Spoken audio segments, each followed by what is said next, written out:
¿Cómo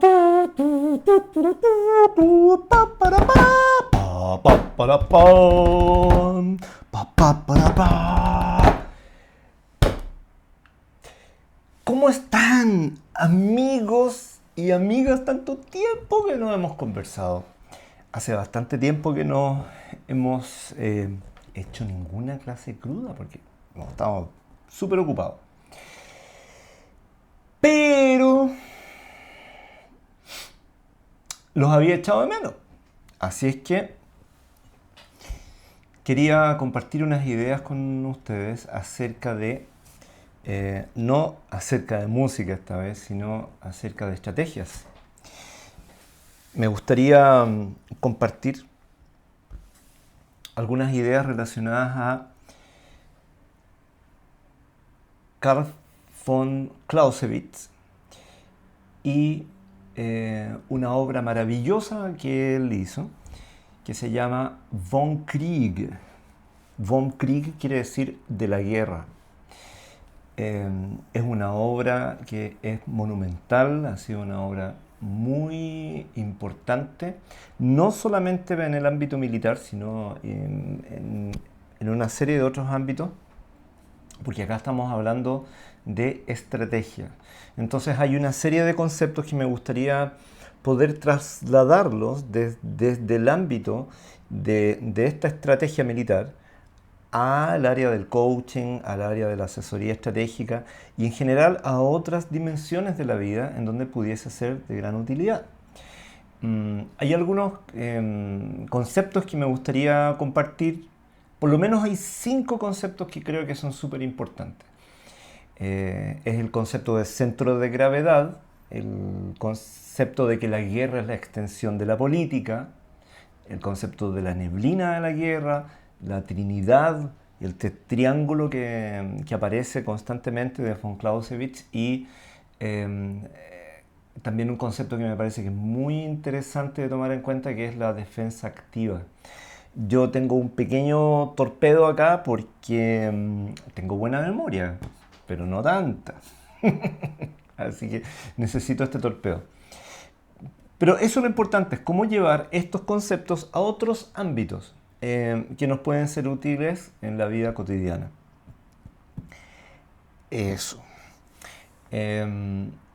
Claramente, en un video no alcanzaríamos a cubrir todas estas cosas, así que esto va a ser parte de una serie de videos y vamos a partir por un concepto que es el concepto de centro de gravedad, pero para eso me gustaría dar un poco de contexto. ¿Quién fue este señor Clausewitz?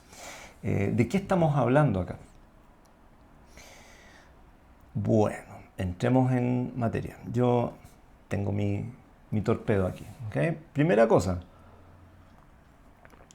Don Carl Philipp Gottlieb von Clausewitz.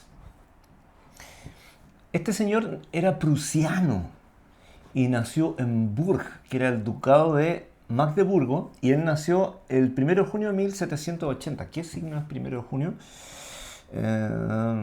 Marzo, abril, mayo, junio, parece que era Géminis este señor. Para los que le interesa temas astrológicos. Y él falleció en Silesia el 16 de noviembre de 1831, o sea, falleció a los 51 años, bastante joven. Y él fue un militar muy importante prusiano y él voy a ir más o menos rapidito haciendo esta reseña. Tenemos mucho que conversar. Y él fue uno de los más influyentes historiadores y teóricos de la ciencia militar moderna. Ciencia militar. Y es conocido principalmente por su tratado que se llama De la Guerra. Von Krieg. De la Guerra. Ahora, ojo, porque no es lo único que él escribió. Él tuvo muchos otros textos. Pero este, escrito en particular, además tiene una historia muy bonita. Hasta una historia de amor entre medio. Creo yo. Es lo más relevante. Ahora, él hace este libro y aborda todo este tema de la guerra desde lo táctico, pero fundamentalmente de lo estratégico, en 8 volúmenes. Y él abarca un montón de situaciones, hace un análisis sobre todos los conflictos, desde cuáles son sus planteamientos, las motivaciones, etcétera. Entonces, es muy importante tomar en cuenta el contexto. Pero ahora voy a entrar un poquitito en eso. Para eso tengo que explicar un poco quién fue él. Ya que sus obras influyeron de esta forma tan importante y se enseñan no solamente en las academias militares, sino en otros ámbitos que van desde lo empresarial, marketing, asesoría estratégica, etc. Así es que don Carl Philipp Gottlieb, está bueno el nombre, von Clausewitz. Primero, algunas ideas. El abuelo de él era profesor de teología y su papá fue teniente también en la guerra de los 7 años que tuvo Prusia, que era esta nación germana, digamos, con otras naciones europeas. Estamos hablando de la mitad de 1700, no me acuerdo exactamente cuándo fue la guerra de los 7 años, pero fue a la mitad de 1700. Ahora, ojo, porque ellos venían de una familia más bien de clase media o clase media baja, como habría sido considerado en esa época. Por eso el apellido en realidad era Clausewitz. El von fue adquirido después, les fue otorgado después. Entonces, este pequeñín empezó su carrera militar a los 12 años, como solía ser antes con los militares de carrera. Ven que empezaban muy chiquititos, que ahora nos parece terrible, cruel, pero así era antes. Y de hecho hay una anécdota porque tuvieron que cambiarle la fecha, falsificarle sus documentos para acreditar que tenía 13 años para poder entrar a la academia militar. Entonces es interesante porque empezó su carrera y empezó con su experiencia en forma directa cuando tenía 13 años. Ahí vio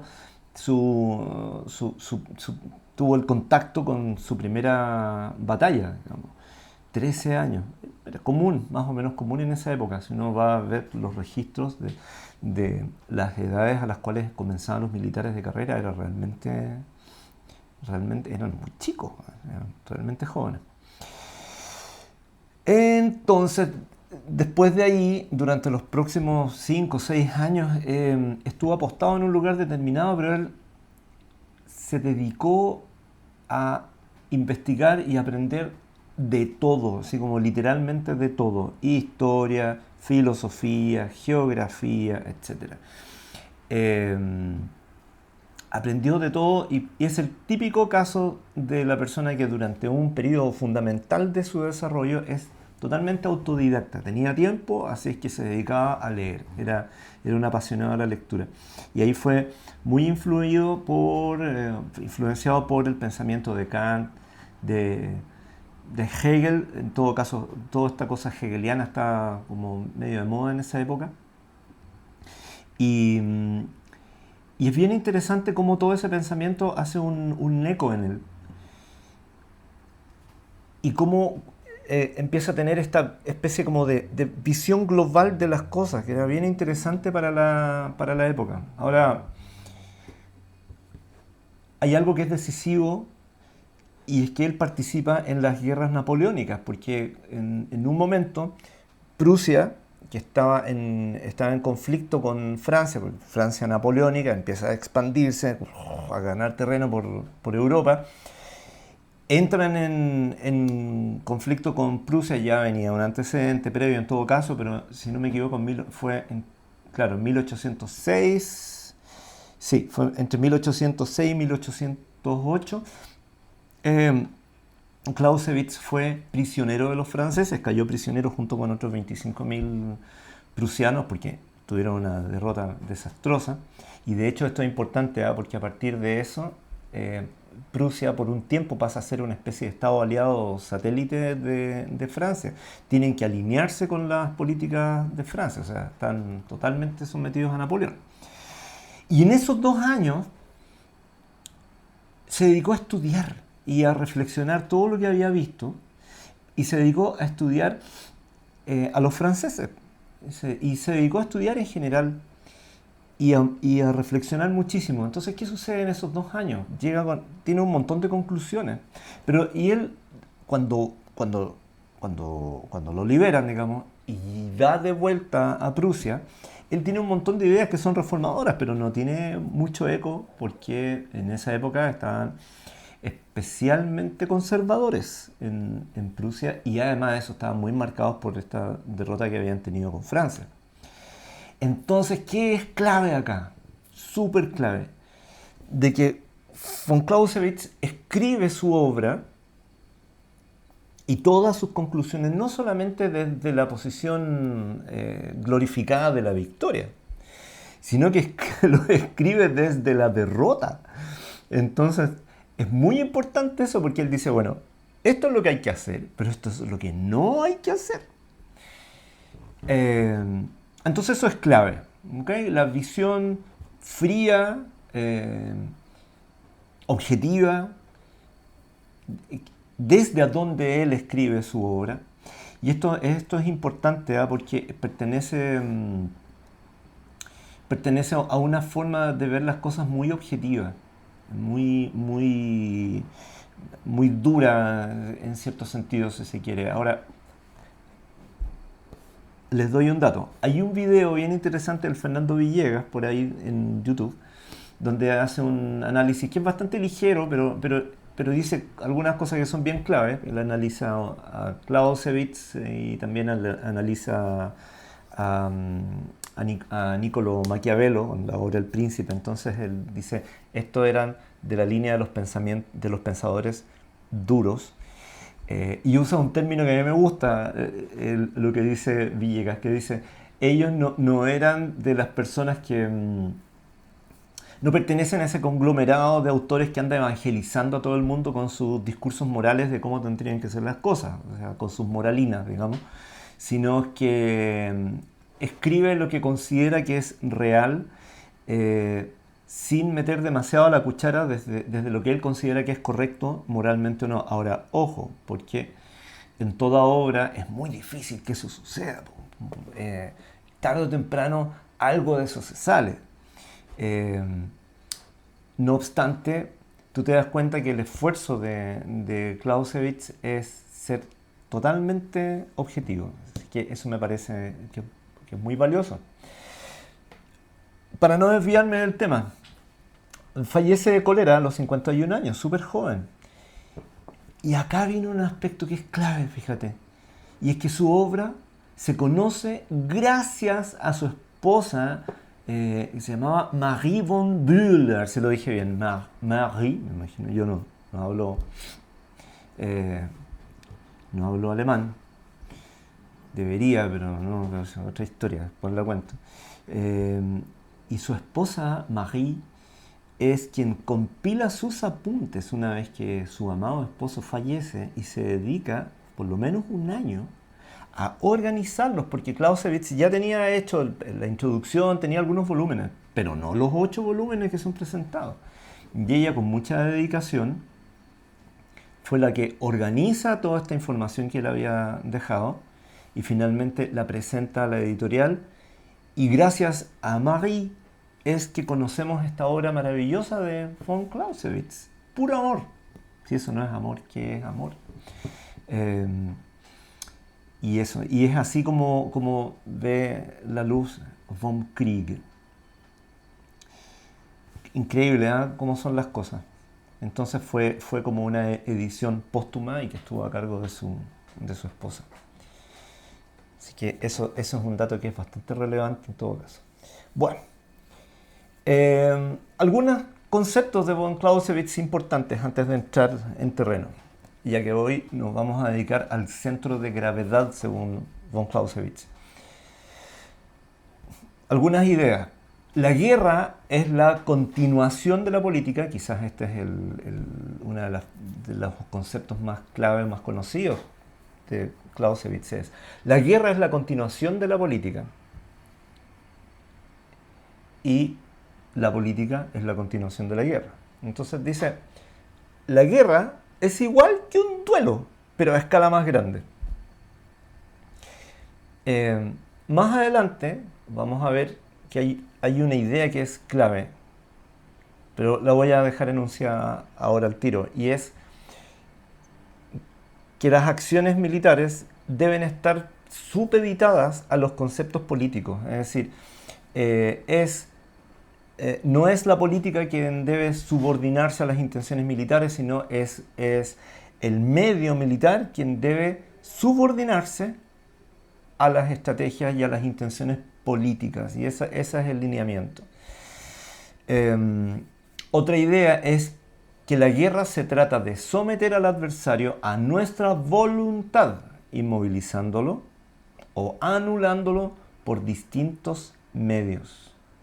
Es decir, acá se trata de imponer una voluntad sobre otra. Y para poder imponer esa voluntad es necesario realizar determinadas acciones que deben ser planificadas, que deben ser estrategizadas delicadamente, siempre alineando el fin con los medios. Eso es muy importante porque la idea es que debes ocupar los medios necesarios e indicados para, en congruencia, lograr los fines que han sido determinados como un propósito. Entonces, no podemos poner la carreta delante de los bueyes. Existen medios para lograr un fin y eso tiene que ser totalmente congruente. ¿Cómo podemos llevar eso al coaching? Pues esta es la clave. Para él, la guerra es caos, miedo, odio, confusión, azar. Habla mucho del azar ahí, ojo con las probabilidades. Sin embargo, para él también es genio, es pasión, es razón, es voluntad. Porque muestra lo peor del ser humano y lo mejor del ser humano. Es interesante porque en Clausewitz, en esta obra, en von Kriege, uno va encontrando en forma constante un concepto de triángulo o de trinidad. Tríada, diría, si eres músico a lo mejor, no sé.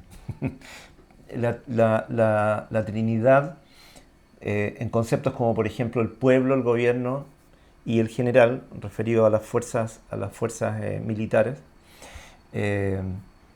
Y hay una tríada que me parece que es muy interesante. Vamos a ir viendo esto de las tríadas más adelante, pero hay una que a mí me parece interesante y es súper clave cuando él habla de la pasión, del genio y de la razón. La pasión porque en una guerra hay emociones, hay emocionalidad, hay odio, hay animadversiones, hay mucho estrés, etc.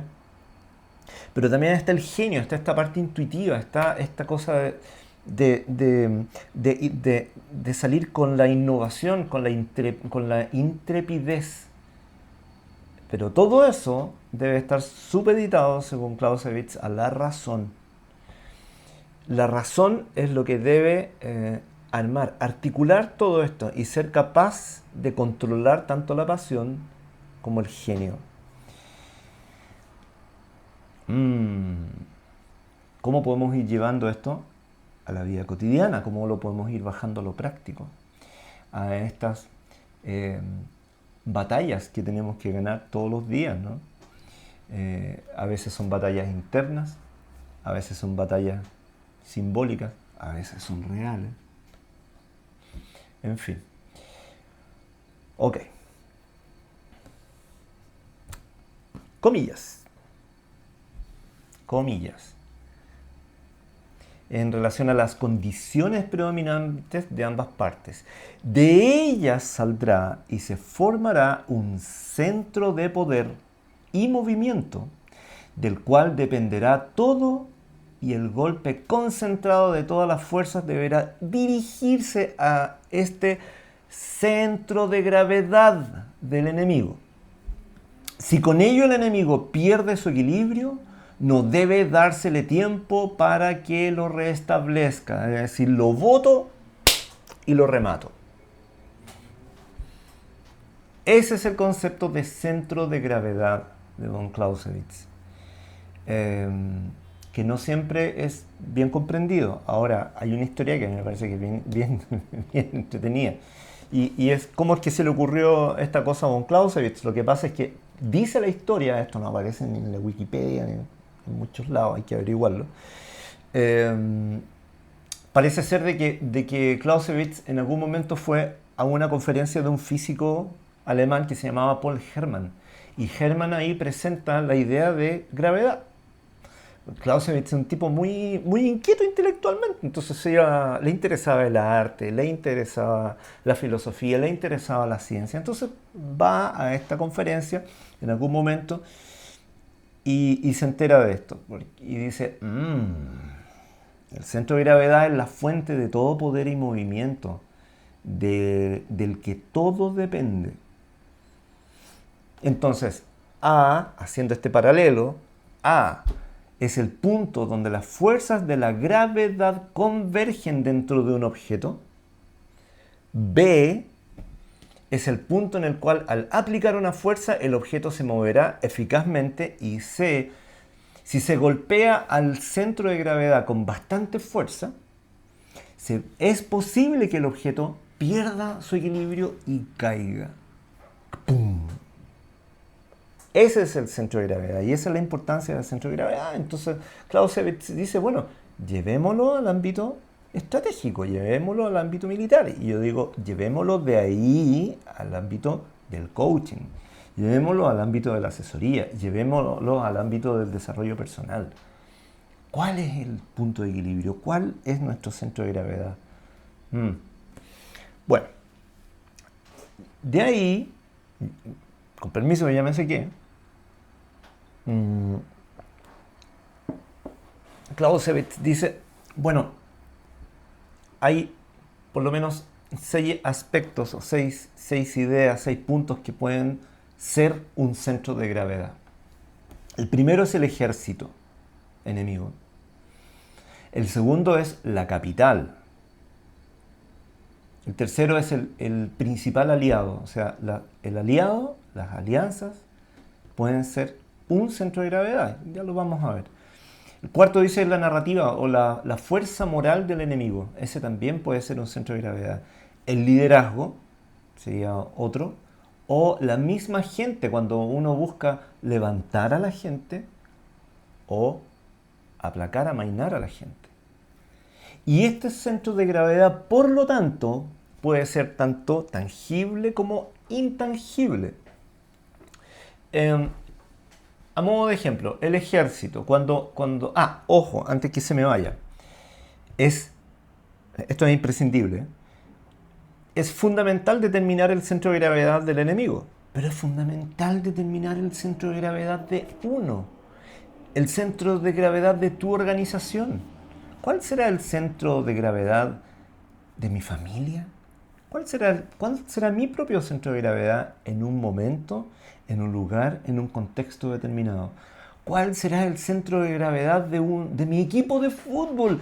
¿O de mi banda, a lo mejor, de música? ¿O de mi empresa? ¿De mi organización? El primer caso, por ejemplo, en el caso del ejército... voces de niños por ahí. Bueno, no importa, seguimos adelante. En el caso del ejército, muchas veces el ejército enemigo puede ser el centro de gravedad. Es decir, destruyendo el ejército, anulando un ejército determinado, se acaba el conflicto. Tengo entendido, por ejemplo, que una de las ideas cuando Alemania en la Segunda Guerra Mundial invade Rusia, tenían que hacerlo de una manera fulminante y tenían un tiempo limitado. Tenían un tiempo limitado porque tenían recursos limitados, no tenían petróleo, era poca gente comparado, poco contingente militar comparado con el contingente de Rusia. Entonces ellos dijeron, la cantidad de personas que tiene Rusia disponible, hay rusos para hacer mermelada, dijeron, es el ejército rojo es enorme, ese es uno de los puntos clave. Entonces tenemos que ir a anular el ejército, no solamente a las personas, sino también todo el material bélico.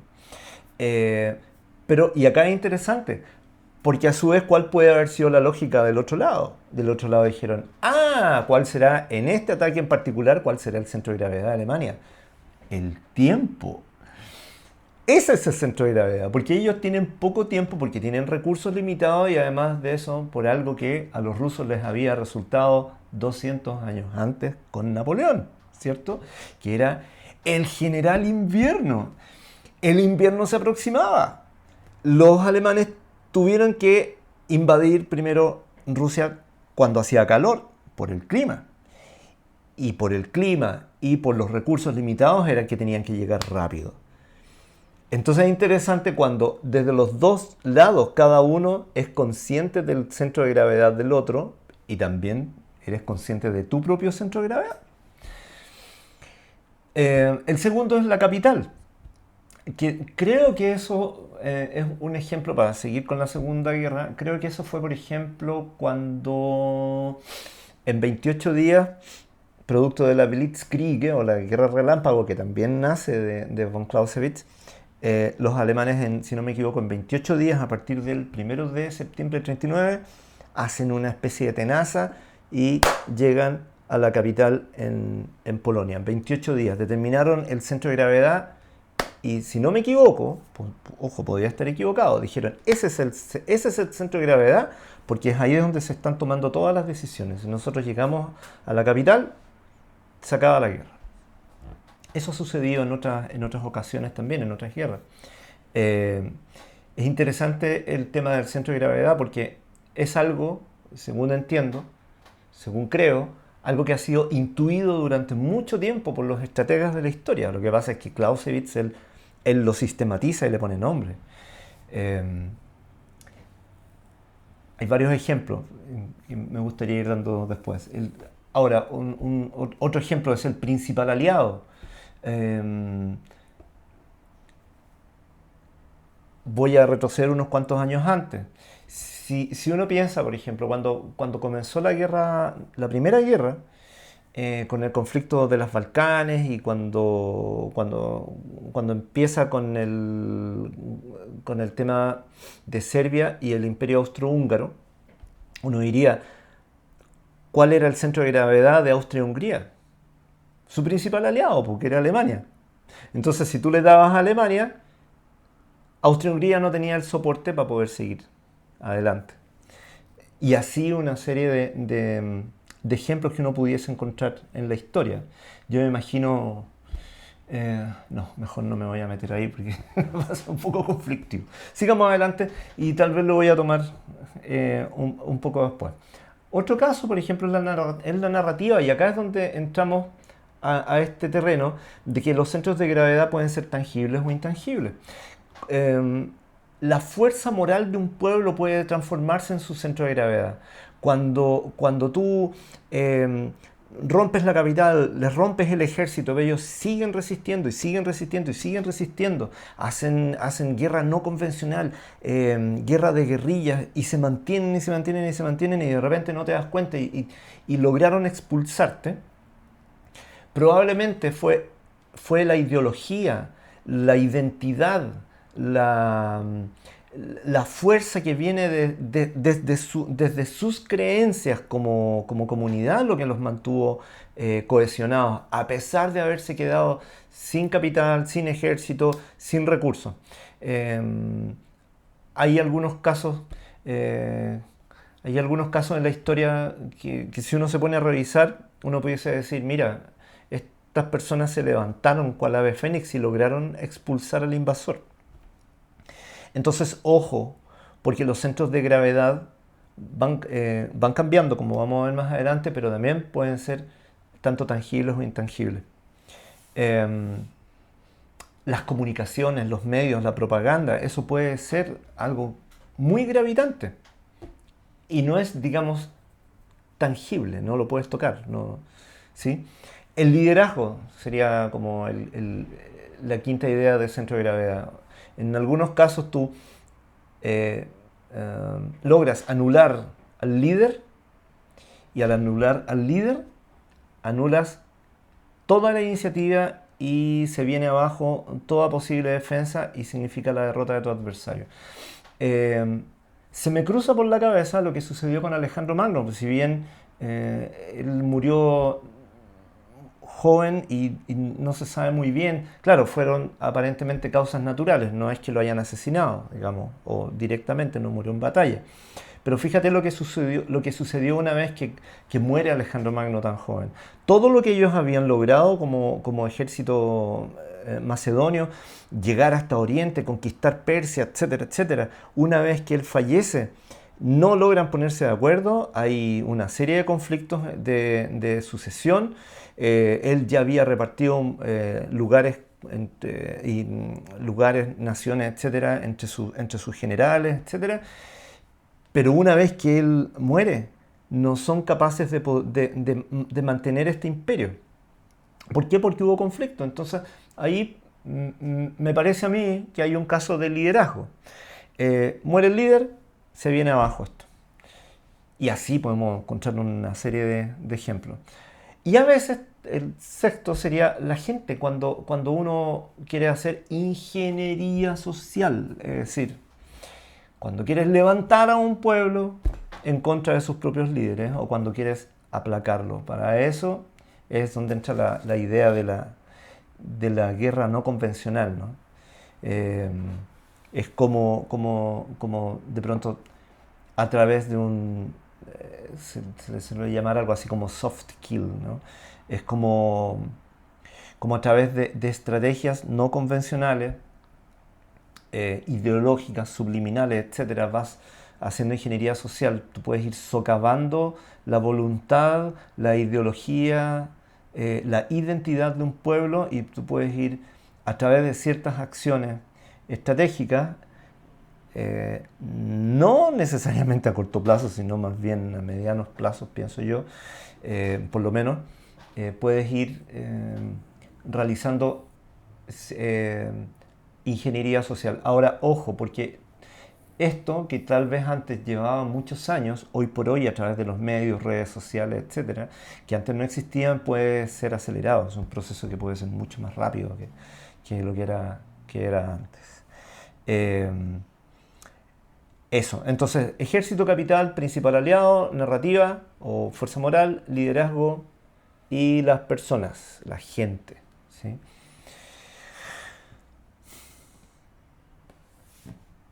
Por lo tanto, el centro de gravedad es una herramienta analítica y nos permite determinar en forma eficaz y eficiente la forma de vencer a un adversario y al mismo tiempo proteger la propia organización.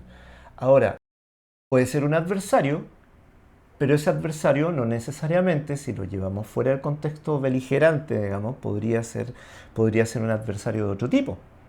Eh, Podría ser un adversario en términos organizacionales, podría ser la competencia del mercado.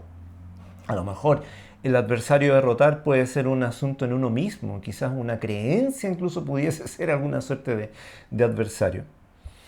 ¿Y cómo protegernos? Eso me parece a mí que es bastante clave. ¿Cómo proteger a tu propia organización? Porque vuelvo a la idea al principio. Esto es viceversa. Si soy capaz de detectar el centro de gravedad del oponente, es estrictamente necesario que detecte cuál es mi centro de gravedad para poder protegerlo. Algunas ideas, las voy a pasar más o menos rápido. Una es la idea de variabilidad, porque para Clausewitz los centros de gravedad cambian con el tiempo y las circunstancias. El objetivo también. Entonces, es necesario estar atento y tener capacidad de readaptación. Hay que ser flexible. Hay dos puntos clave, y es que toda planificación estratégica debe considerar, por un lado, la mayor concentración y por otro lado, la mayor velocidad. Porque él dice, la rapidez y la concentración de fuerzas son fundamentales. Rapidez y concentración de fuerzas. En eso se basó la famosa Blitzkrieg o la guerra relámpago, ¿sí? Que ocupó Alemania durante la Segunda Guerra. Entonces, cuando se determina el centro de gravedad, debe actuarse rápido, en forma decidida y lograr el máximo efecto. Y ese efecto tiene que ser no solamente estratégico militar, sino también tiene que ser político. Estamos hablando del contexto de una guerra, digamos, ¿sí? Um, Aunque uno pudiese decir, bueno, eso también puede operar en la política, eso puede operar en las cosas que suceden dentro de un país en general, ¿no?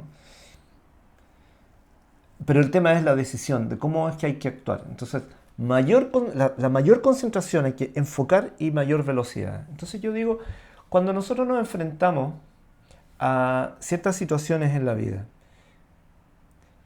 ¿aplicamos el concepto de blitzkrieg para solucionarlo?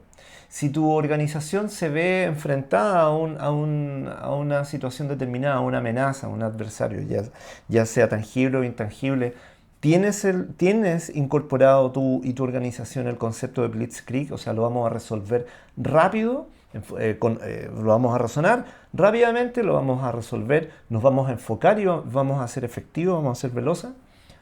A lo mejor no, porque a veces uno tiende a chutear ciertos asuntos de ciertos temas. A veces uno procrastina y ahí hay que tener ojo.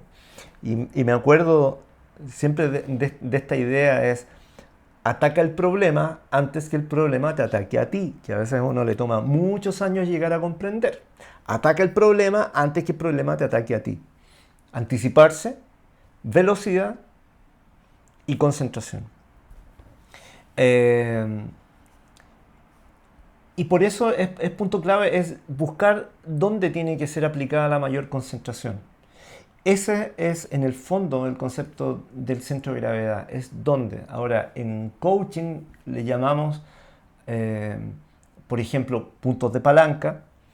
En coaching neurogenerativo nosotros le llamamos los factores claves de éxito, o sea, dónde está el factor clave. Que al apretar ese punto con la máxima efectividad voy a lograr el mayor impacto favorable para mis propósitos. Esa es la idea.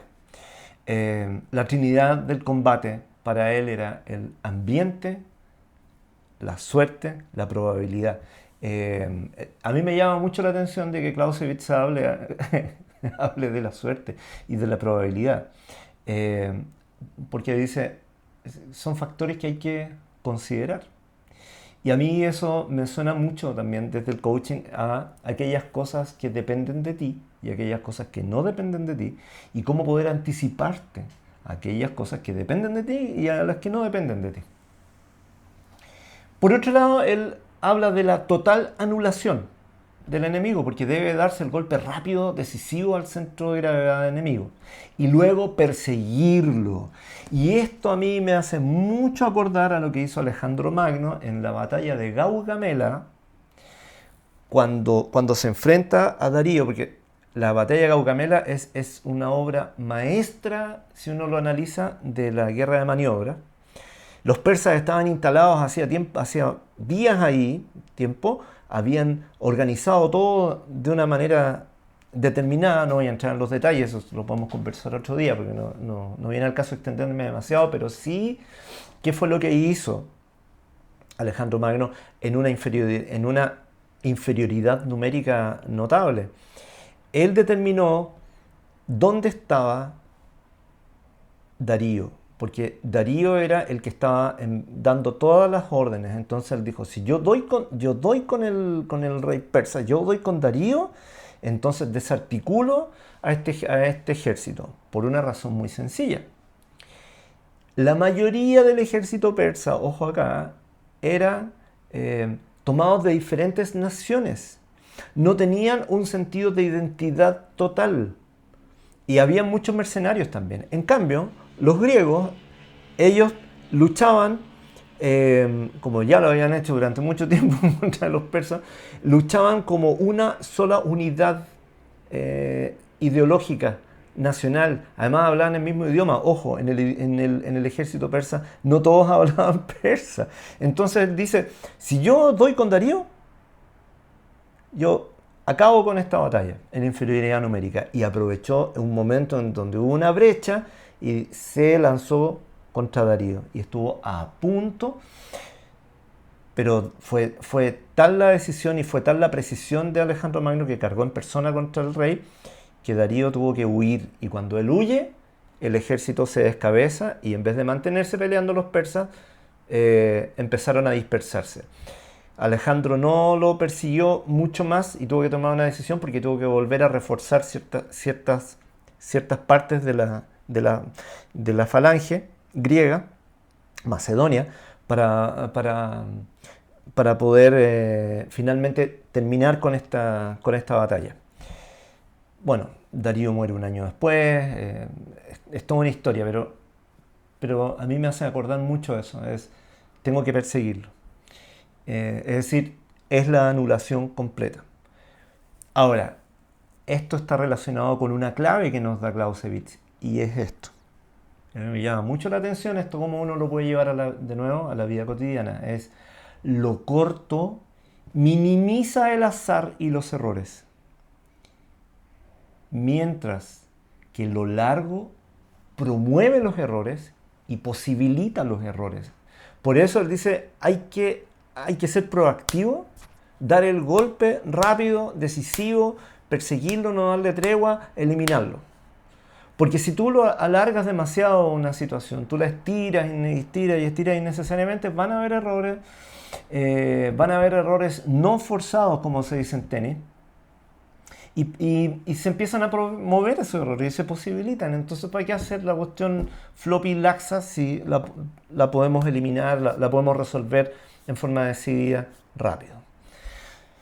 También nos habla de las acciones y las reacciones, porque cada una de las cosas que tú haces va a causar una reacción en el adversario y viceversa. Entonces, a veces cuando esas reacciones no están de acuerdo a lo que uno se anticipó, es necesario ser lo suficientemente flexible para poder readaptarse. ¿Cuántas veces nos pasa eso en la vida? Porque la vida no es, por más que tratemos de predecir todo y organizarnos y ser proactivo, la vida no es como un esquema ideal. La vida tiene cambios, tiene azar, tiene probabilidades. Entonces, ¿de qué manera nos podemos readaptar rápido?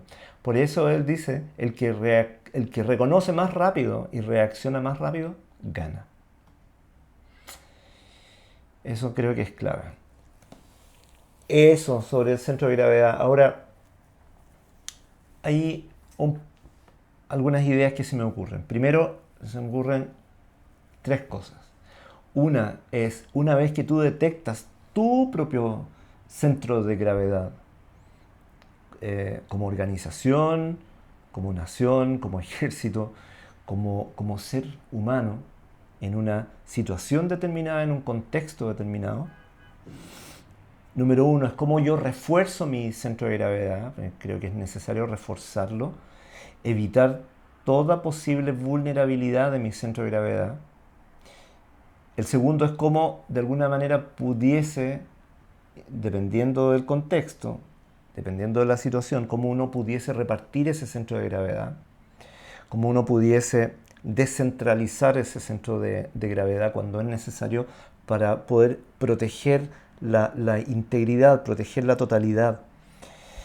Y por otro lado, es como tercer punto, es como uno pudiese, cuando es necesario, yendo más allá, es camuflar ese centro de gravedad. Y acá me acuerdo del Sun Tzu, en donde dice, la guerra es el arte del engaño.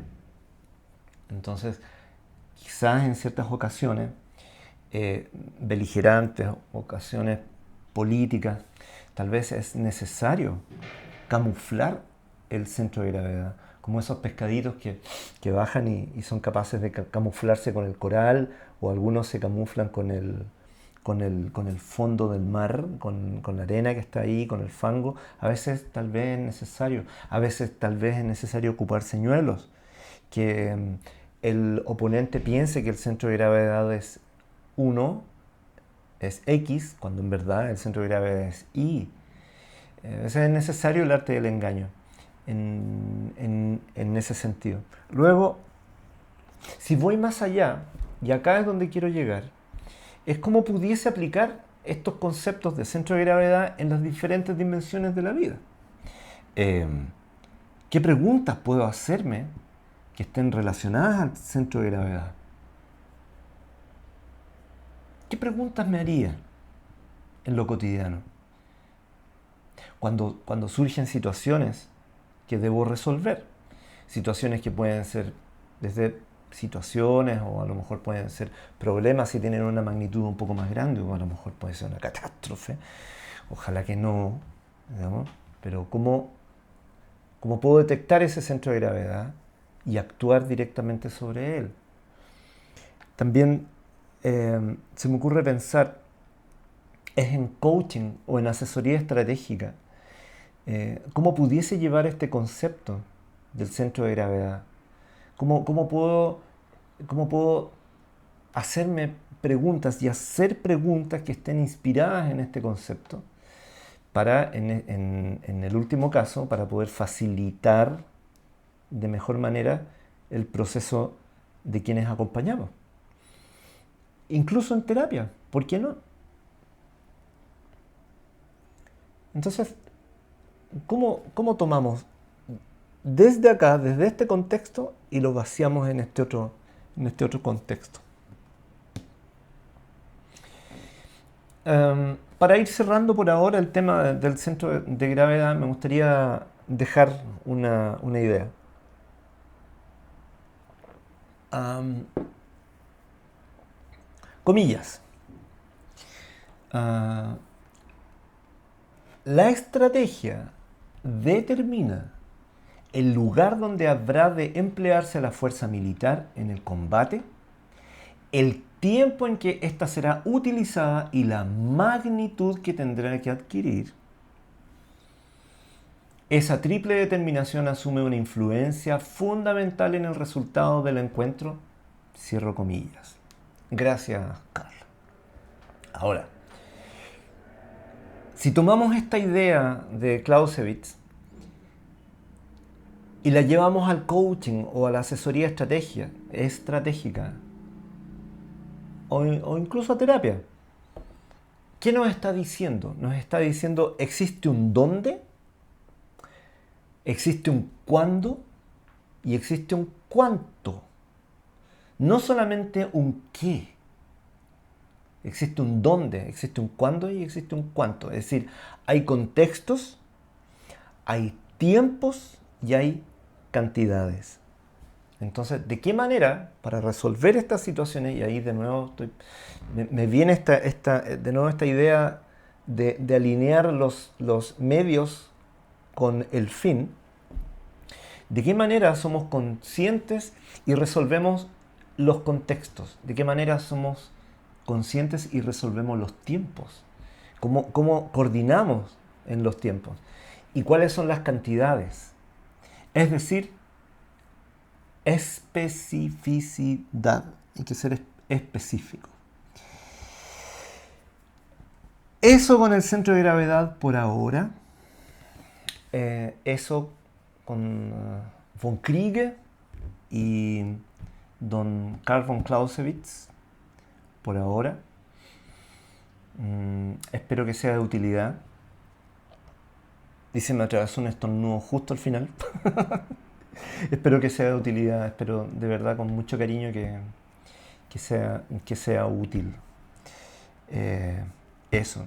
Y esta primera parte me gustaría dedicársela a mi querida amiga, compañera de viaje y de aventuras desde sexto básico, Esther Medel, si me estás viendo por ahí. ¿Cuántas veces hemos conversado este tema y sobre todo ahora último, ¿no? sobre las estrategias? Y eso, así que Esther, esta primera parte te la quiero dedicar a ti. Y eso, así que espero que sea útil. Nos vemos en la otra parte. Un abrazo. Chau.